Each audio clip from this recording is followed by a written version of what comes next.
Today, in this video, I'm going to explain Honor 9A hard reset pattern unlock. Turn off the Honor 9A using the power button. Press and hold both the volume up and power keys simultaneously. Release the power button when the Honor logo appears, but continue holding the volume up button. Wait for the recovery mode to appear on the screen. Navigate through the options using the volume keys and select Clear Data using the power button. Choose the factory reset option from the menu. Confirm the action by typing S and pressing the factory reset button. Once the operation is completed, press the back key. Select the restart option to reboot the phone.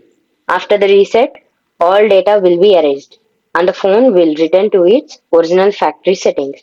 Follow the on-screen instructions to complete the device setup. This video helped you out, please leave a like and comment down below. If this worked for you, thanks for watching.